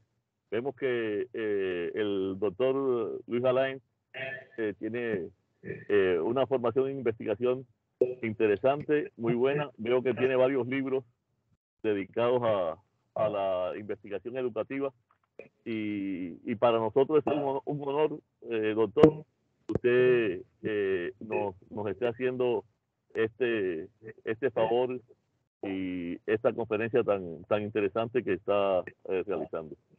Muchas gracias y esperemos que los lazos entre la Universidad Autónoma de Chiapas y la Universidad de Pamplona se fortalezcan. Al contrario, doctor Aldo, muchas gracias a usted y en verdad también a todo su gran equipo, la doctora, la vez digo Surgi, pero no sé si se pronuncia así, si no me disculpo de antemano. Muchas gracias a ustedes por el espacio y en verdad que, por supuesto, cuenten con la Universidad Autónoma de Chiapas, con la Universidad del País Innova, para abrir estos lazos de colaboración interinstitucional y, claro, por supuesto, al contrario, yo soy el honrado de que me permitan, y espero no aburrirlos, ya me voy a apurar, se los juro, ya me voy a apurar para no aburrirlos con esas ideas que quiero conversar con ustedes. Muchas gracias, mi estimado doctor Aldo, y reciba un fuerte abrazo a usted y, por favor, que usted sea el eco para todas nuestras autoridades de la Universidad de Pamplona, que reciban un fraterno abrazo desde acá, desde Chiapas, México. Ok, seguramente que más adelante esperemos que usted visite a nuestra universidad y podamos hacer algunas actividades de forma presencial también. Cuente con ello, mi estimado doctor Aldo. Cuando ustedes gusten, para mí va a ser un alto honor para mí estar con ustedes en la Universidad de Pamplona. Muchas gracias. A usted, doctor. Muchas gracias y un fuerte abrazo a todos y cada uno de ustedes. Muy amable. Muchas gracias, vicerrector. También está aquí la doctora Olga Belén Castillo de Cuadros, que es nuestra directora del departamento. Ella está desde el inicio, sino que no me había fijado en la lista de personas. No sé si por favor, Daniel, ¿le deshabilita el micrófono?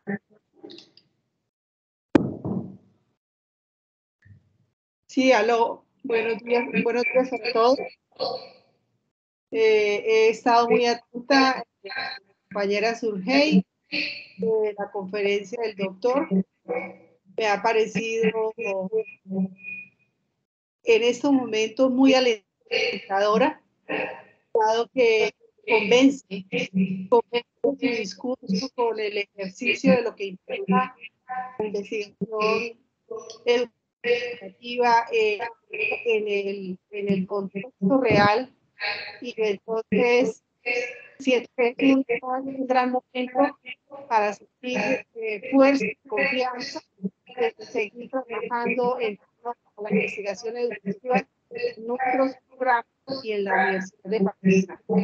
Muchísimas gracias por esta participación, doctor, y gracias a los esfuerzos también de la directora de CIFA para poder consolidar estos momentos de capacitación y participación en las experiencias desde México, que sé que nos llevan una gran ventaja en el campo de la investigación. Muchísimas gracias. Un buen día y éxito. Muchas gracias, doctora Olga, y al contrario, muchas gracias a usted bueno, usted y a todas nuestras autoridades de la Universidad de Pamplona por la invitación y, claro, por supuesto, ojalá que en un futuro próximo podamos estar juntos y, por qué no, pensar en algún proyecto interinstitucional de investigación, de producción de conocimiento. Pues cuenten conmigo para todo lo que se pueda hacer en bien y en pro de la Universidad de Pamplona y obviamente también de nuestras instituciones hermanas acá en México. Muchas gracias, doctora Olga. Le agradezco mucho sus palabras. Sí, disculpe ya la interrupción y puede continuar, doctor. Muchas gracias, doctora Surgey. Ahorita ya me voy a dar prisa ya para no molestar tanto y no abusar de la palabra. En este caso, como decían, hay ciertas profesiones que están siendo nuevas, volvemos, ¿no? La conceptualización de innovación que se tiene, licenciaturas en ciencias de datos, brokers de redes sociales, investigadores electromédicos, biomédicos, esas son las nuevas, incluso vigilantes online. Es decir, está cambiando la estructura de qué es lo que se busca. Van a decir, oye, Alan, pero ¿cuándo van a salir esas profesiones? Ciencia de datos, colegas. En México, el Instituto Politécnico Nacional ya tiene 2 generaciones, o 3, si no mal recuerdo, estudiando licenciaturas en ciencias de datos. Es decir, no es un futuro, ya es una realidad.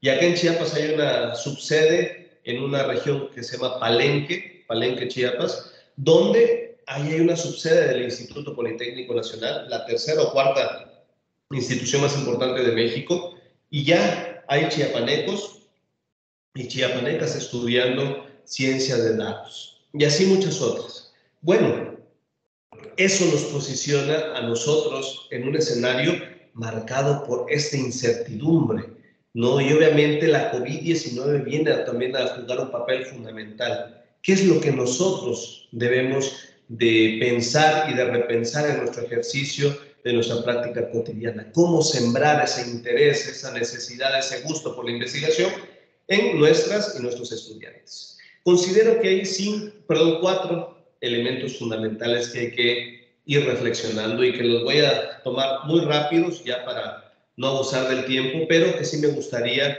reflexionar y que quedara, mejor dicho, a la mesa del debate.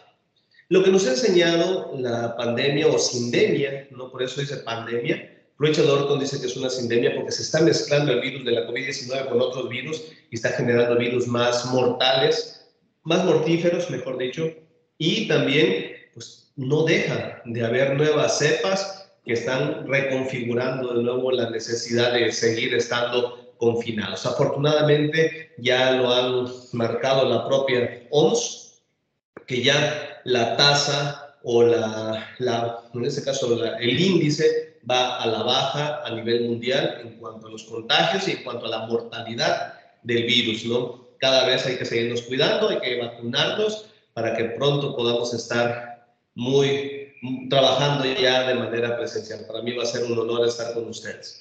En un primer momento, algo que nos deja la pandemia, colegas, es repensar la formación docente para el uso e implementación de las tecnologías para la educación.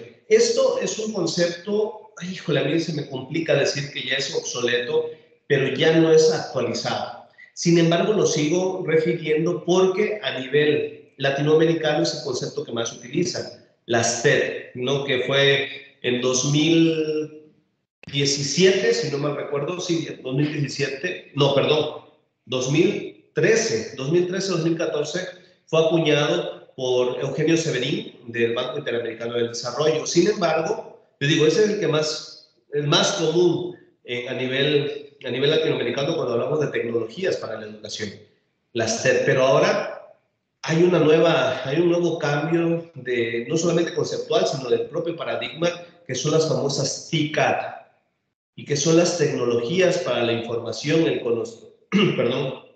las tecnologías para la información, la comunicación, el conocimiento y el aprendizaje digital. TCAD. Pues bueno, lo que nosotros debemos entender es pasar nuestra práctica relacionada con la investigación, pasar de ver a la tecnología como un recurso, verlo como un objeto de aprendizaje.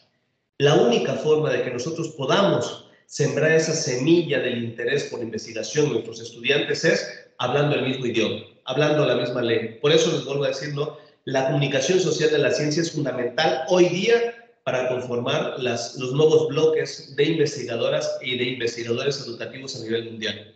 Tenemos que hablar del lenguaje del TikTok, tenemos que hablar del lenguaje de los podcasts, tenemos que hablar del lenguaje de YouTube y muchas otras plataformas. No dicen que el Facebook ya es la red social de los viejitos, y nos duele cuando nos dicen eso, ¿no? A Instagram, que si los famosos storytellings, que si las historias, que si en este caso pues los followers, los me gusta, los me encantas, pues es como se mueve el mundo social ahora. ¿Por qué nosotros que nos dedicamos a la investigación, a la docencia, por qué no hablar el mismo lenguaje? Por ahí debemos de ir. Y eso nos posiciona en la siguiente área de oportunidad. Hay que pensar en nuevas pedagogías para la educación multimodal. Y obviamente pasar de ese docente consumidor a un docente creador de contenido educativo digital. Un podcast no tiene idea cuán fácil es diseñarlo, cuán fácil es grabarlo. Y de verdad, el fin educativo que le dan los estudiantes es mucho mejor. Los jóvenes no quieren tener horarios, y eso hay que entenderlo. No quieren tener horarios, no quieren tener un horario para leer un libro. Si están haciendo ejercicio los jóvenes o están haciendo otra cosa, siempre tienen los audífonos puestos. Un episodio de podcast viene muy bien para estos jóvenes que les gusta aprender mientras están haciendo ejercicio, mientras salen a caminar o sacan a pasear al perro, no a la mascota. Se colocan los audífonos. Yo me he dado cuenta de las bondades que tiene el podcast, porque muchos estudiantes no entendían, por ejemplo, qué era la hermenéutica, ¿no? Y es algo que, no es complejo, pero para mis estudiantes de licenciatura, no, digo, ¿qué es la hermenéutica? ¿Qué es la epistemología de la ciencia? ¿Qué es la filosofía? Lo grabé en un podcast. Coloqué música, nada más indagué qué tipo de música les gustaba más, no el género musical. No, pues algunos el hip hop, otros les gusta más la música más tranquila, tipo zen, ¿no? Bueno, grabé el episodio de podcast y lo único que hice fue hacer 2 o 3 formatos con melodías diferentes y se los compartí a los estudiantes y me dio grandes satisfacciones al ver que los estudiantes ya podían hablar ese lenguaje a partir de las estructuras mentales que ellos mismos construían. Barón Q dice algo que nunca debemos de olvidar, es que el aprendizaje está relacionado con la teoría de la mente. Cómo nosotros asumimos, asimilamos, memorizamos y sobre todo evocamos la información para convertirla en conocimiento. Ahí entra en juego la creación de contenidos educativos digitales. Obviamente también, aunque no esté en nuestras manos cambiarlo con una varita mágica, nosotros debemos también de ir analizando estos contextos de desigualdades socioeducativas en las que nosotros desarrollamos nuestra práctica docente. La conectividad educativa a nivel nacional e internacional es muy importante. No todas y todos los alumnos tienen acceso a los mismos bienes y servicios. Hay que analizar otras posibilidades para no dejar fuera a los que menos tienen y los que más necesitan del ámbito educativo. Y por último, la educación socioemocional. Esto es un elemento fundamental, colegas. Hay que garantizar el cuidado de la salud física y emocional de docentes, estudiantes y padres de familia. Lamentablemente, cuando se viene la pandemia, estábamos muy enfocados en seguir las clases, dar la consecución de las clases, y era lo que importaba, ¿no? Para no perder el semestre, para no perder el ciclo escolar. Pasaron 6 meses, pasó un año y nadie se preocupó en cómo estábamos, cómo nos sentíamos al estar casi, nuestro hogar ya no era hogar, era casi una prisión, ¿no? Ahí dijera Michel Foucault, nos sentíamos vigilados y castigados dentro de el mismo lugar que nosotros antes sentíamos como seguro, nuestro hogar. Ahora era una prisión. Obviamente estábamos prisioneros, sí de manera involuntaria, pero obligatoria, porque no nos quedaba. Si salíamos en ese entonces, pues nos podíamos contagiar y era muy peligroso. Pues bueno, las casas o los hogares del 2021, del año 2020 y 2021, se convirtieron en las prisiones de ese entonces. Todos estábamos prisioneras. Aquellos que no eran docentes, colegas, imagínense, se convirtieron en maestras y maestros de sus hijos. Necesitábamos apoyo nosotros. Y ahí volvieron a reivindicarse el papel del docente. Ser docente no es fácil. Y nosotros como docentes es complejo en este escenario de reflexión, de análisis. Es bueno también ver hacia nuestro interior cómo nos sentimos. Peor aún, espero que no, pero que algunos de nosotros hayamos perdido un ser querido por esta pandemia. ¿Cómo estamos? ¿Qué sentimientos, qué frustraciones, qué depresiones, qué ansiedades tenemos que de una u otra forma también se ven reflejadas en nuestra práctica docente? Ese yo considero que es un elemento fundamental. Hay un síndrome, colegas, que se llama el síndrome de burnout, o de burnout, dependiendo si es inglés americano o inglés británico, que está muy fuerte. El síndrome del estar quemado. Algo que nos dejó la pandemia es que pareciera ser que no teníamos horarios laborales, porque lo presencial, bueno, de 8 a 4 es mi horario y pum, me voy. Acá no. Los estudiantes tampoco no entendían. Está en su casa, no, le escribo a las 9, 10 de la noche, 1 de la mañana, maestro, tengo dudas. Se me fue el internet y no tuve internet todo el día. Hasta ahorita tengo que entregar la tarea. Eso generó estrés, ansiedad, depresión, colegas. Ahí lo dejo, ¿no? Hasta ahí. La siguiente, por favor. Ingeniero, si me puede usted apoyar con la... Ahí está. Acá hay un código QR para los que gusten ahondar en la temática de cuáles son los grandes retos de la educación pospandémica, si le queremos llamar así, ¿no? O la educación en escenarios marcados por la incertidumbre. Pues acá hay un material que yo les quiero compartir. La siguiente, por favor. Mira, si no me recuerdo, ya es la última. Quiero pensar, no recuerdo. Bueno, no.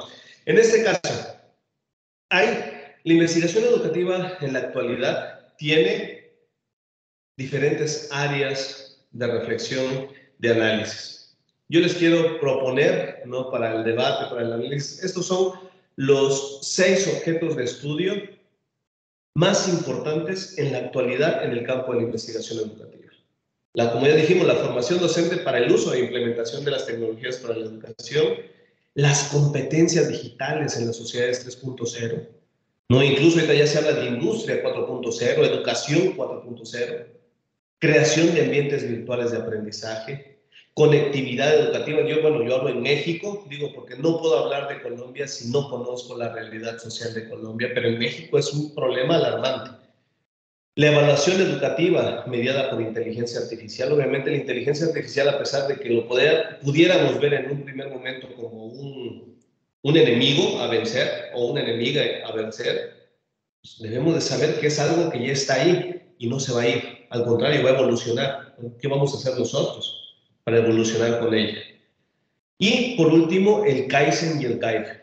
Algo que es muy importante de reflexionar nuevamente es que muchas veces nosotros pensamos que innovamos, pero en realidad lo único que hacemos es mejorar lo que hacemos antes. El Kaizen y el Kaizen son dos conceptos propios de la cultura empresarial oriental, donde el Kaizen es la mejora continua, es decir, seguir haciendo lo mismo, pero de otra forma. Ese es el Kaizen, solamente mejorar el proceso. El Kaidio es lo que muchas veces nosotros, el Kaizen, que es la mejora continua, muchas veces nosotros pensamos que es innovación. No, es solamente hacer lo mismo, pero de otra forma. Eso no es innovación. Lo que es innovación es el cambio educativo. ¿Qué es esto? La disrupción. Romper de tajo lo que hemos hecho hasta el día de hoy para dar paso a algo nuevo.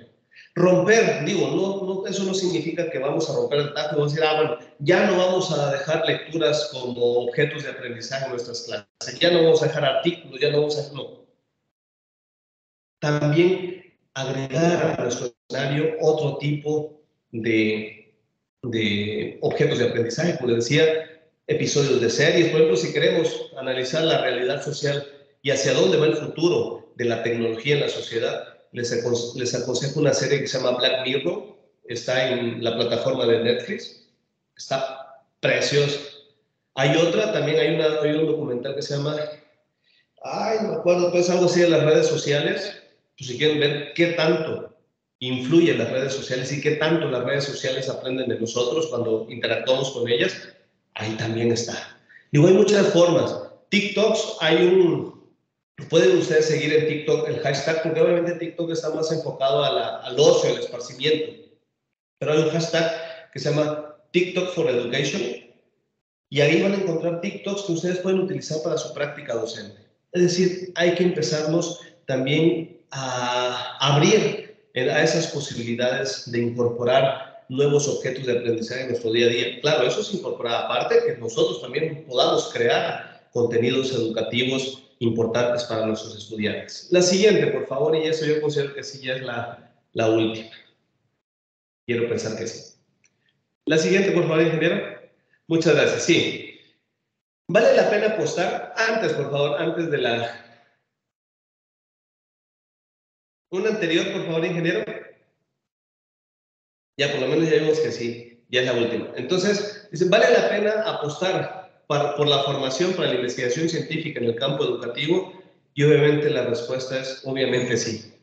La investigación educativa es el único mecanismo para encontrar opciones de mejora o solución a los grandes males públicos globales que menciona la CEPAL, que hasta hoy día, pues, los sistemas educativos a nivel mundial no han logrado superar. Entonces, ¿vale la pena formar nuevos y nuevas investigadoras en el campo educativo? Claro que sí. ¿Cómo se va a hacer? A partir de la investigación formativa, es decir, a partir de que nuestros docentes tengan el gusto o el deseo por enseñar para la investigación, que generen esa duda, esa inquietud y sobre todo ese interés y esa pasión en las y los estudiantes por la investigación.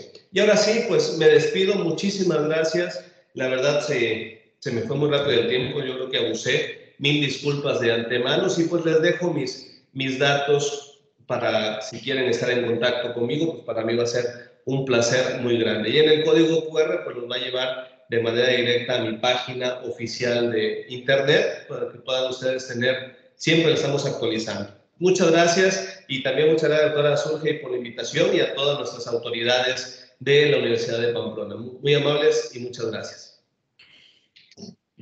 Muchas gracias, doctor Luis. Y pues creo que muy adecuada y muy interesante todos los aspectos que tocó con respecto a la investigación formativa y a la investigación educativa. Creo que todos estuvimos atentos con nuestros estudiantes porque pues en la audiencia hay maestros, hay estudiantes, compañeros de psicología. Entonces, pues creo que fue un espacio bastante productivo.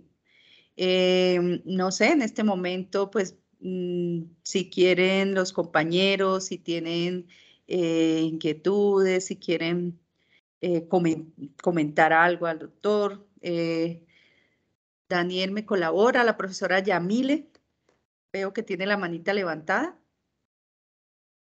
Hola, sí, buenos días para todos, buenos días al doctor Luis Alan Acuña.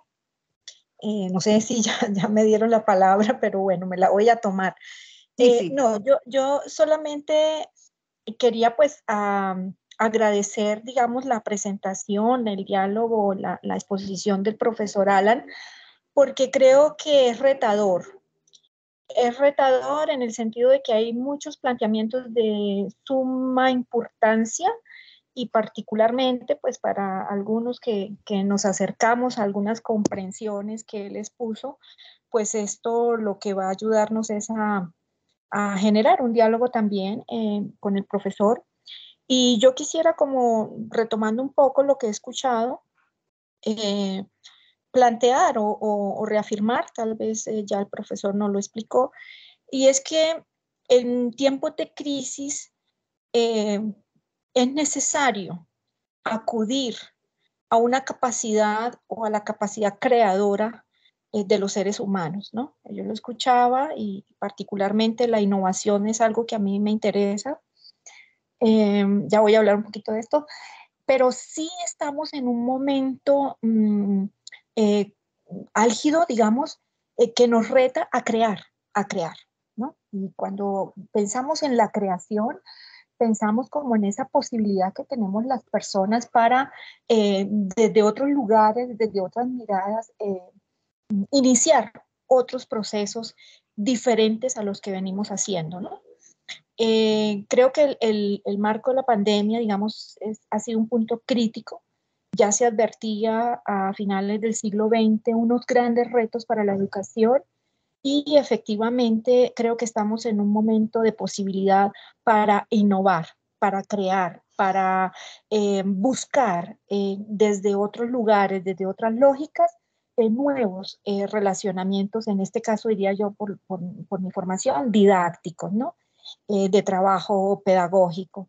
Entonces, me parece que ahí hay una premisa importante que el profesor nos deja como provocación y que me gustaría pues seguir como indagando en este asunto que nos acerca obviamente a esto que algunos llaman la innovación.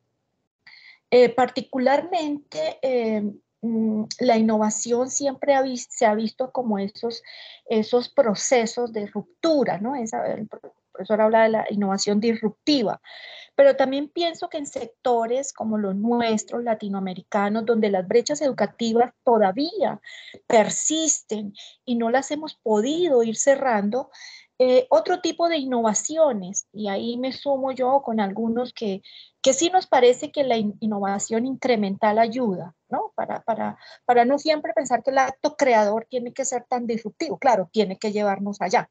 Yo también soy una muy, muy fiel de Black Mirror, profe. Yo también en mis ratos libros me pongo como porque realmente sí es una serie que te pone a pensar, ¿no? Entonces, a veces siento que en estos contextos, cuando, por ejemplo, asociamos la mirada de la innovación desde el orden técnico o tecnológico, pues claro, como que uno se siente que dicen, pero yo a qué horas hago un invento, ¿no? Al mejor estilo de Einstein y todas estas cosas y todos estos inventos que han sido pues rupturas paradigmáticas. Pero sí siento que nosotros en educación, en el trabajo pedagógico de aula, podemos irnos acercando a la creación desde una mirada de innovación más incremental. Obviamente eso requiere un estado de conciencia del profesor, que asume un antes, un proceso, un después, una oportunidad de mejora, y ahí sigue, digamos, como accediendo a unos procesos creadores, particularmente hablo desde el plano de la didáctica. ¿Esto por qué? Porque también fue muy, muy evidente las dificultades que tuvieron nuestros estudiantes para acceder a procesos educativos desde lugares y desde lugares muy apartados donde la conectividad pues no les ayudó muchísimo, y esto pues ha marcado también una brecha importantísima en las formas de acceder a los procesos educativos que hoy en día pues están muy inclinados a todo el aprendizaje surgido y la experiencia vivida en el marco de la pandemia, pero que también para algunos estudiantes y maestros no fue la mejor en el sentido de las condiciones con las cuales los desarrollos tecnológicos se democratizan y se colocan al alcance de las personas. Entonces, profesor Luis Alan, yo creo que usted ha sido muy provocador y yo creo que nos merecemos otra tertulia, ya como más en asuntos puntuales. Me gustaría mucho mirar esto de la innovación, pero desde el lugar de la formación docente también. ¿Qué organizaciones curriculares, por ejemplo? ¿Será que siempre tenemos que agrupar el conocimiento como lo hemos venido agrupando? o esto ya nos coloca entonces a nosotros decir, no, necesitamos organizar el conocimiento de otra manera, ¿no? Pensaba en las habilidades que se demandan hoy al profesorado en términos de la apropiación tecnológica, que son muy válidos, pero pensaría yo que más allá podríamos pensar en una formación docente o en una enseñanza con equipos más interdisciplinarios, es decir, como un team teaching, una cosa de estas que uno pudiera de pronto decir, vea, es que la enseñanza y todo el desarrollo tecnológico hoy en día nos convoca a todos los educadores de múltiples disciplinas a ofrecer una enseñanza obviamente de calidad, una enseñanza pensada en la indagación, en la co-creación, que son aspectos también de la innovación, y ahí estaríamos de alguna manera haciendo algún tipo de ruptura, precisamente a lo que ha sido siempre la tradición en términos educativos y especialmente en la formación de los maestros. Entonces, profesor Luis Alan, muy, muy contenta con su intervención. Espero volver a encontrarnos, ¿sí? Y mirar qué posibilidades tenemos de dialogar y avanzar como en estas preocupaciones, diría yo, nada fáciles, ¿no? Nada fáciles, muy complejas y en tiempos de incertidumbre donde realmente uno no sabe con qué se va a encontrar. Entonces, muy contenta y bueno, provocador en todos los sentidos. Muchas gracias. Muchas gracias, profesora Yamile, por su intervención y nos deja, ya le doy la palabra a la profesora Sandra Padilla, pero pues quería hacer el siguiente comentario y es el reto tan grande que tenemos los maestros, como ya lo decía el doctor Luis, y lo difícil que ha sido para nosotros y que no han pensado precisamente en cómo nos sentimos frente a las nuevas formas de aprender y a las nuevas formas de enseñar, ¿sí? Y cómo el mundo nos ha transformado de muchas formas, pero a veces pues tenemos como todo el cambio lleva como también a resistirnos, ¿sí? Entonces, nos hemos resistido tanto, pero nos ha tocado obligadamente entrar en el mundo de la tecnología, queramos o no, y eso nos ha implicado a nosotros pues un doble esfuerzo, ¿sí? Aprender de la profesión, de las teorías que ya supuestamente conocíamos y sabíamos al derecho y al revés, pero también la tecnología que trae consigo, pues que no es solo llegar y encender el computador y ya, o manejar el celular, sino cómo lo utilizo para mí, para mi bienestar y para mi trabajo y para hacer llegar una información y para enseñar, ¿sí? Entonces, creo que en eso sí estoy de acuerdo pues con lo que el doctor nos sugería. Qué pena, le voy a dar la palabra a la profesora Sandra, que hace rato me estaba levantando la manita. Bueno, un saludo muy especial para todos, especialmente para el profesor Luis Alan. Muchísimas gracias por este espacio tan interesante, un espacio que de verdad pues nos sirve muchísimo para reflexionar. En el caso pues de muchas personas aquí, como lo decía la profesora Surgey, estamos en el área de la psicología y pues hay muchos puntos que usted ha tocado el día de hoy que llaman especialmente mi atención y que pues como lo dice la profesora Yamile, creo que es importante, interesante y sería pues una oportunidad muy agradable poder volver a tener un espacio en donde pues podamos también conversarlo, ¿no? Entonces yo pues quería expresar mi agradecimiento, gracias profesora Surgey y a la Vicerrectoría de Investigaciones también, por darnos la oportunidad de conocer al profesor Luis Alan, sus percepciones, sus interpretaciones, pero sobre todo por darnos la oportunidad de conocer esa apertura tan importante que él como investigador pues tiene, que me parece que es muy valiosa y que haciendo gala como al discurso que él ha dado, pues enseña con su ejemplo. Entonces, muchas gracias nuevamente y aquí pues en Pamplona, súper bienvenido, ya tiene muchas invitaciones, pero creo que nuestro departamento de psicología también quisiera pues tener un espacio pues con usted. Entonces, muchas gracias, profesor Luis Alan nuevamente, muchas gracias, profesora Surgey y a todas las personas pues, que se han interesado por este espacio tan importante. Gracias, muy amable. Gracias, profesora Sandra.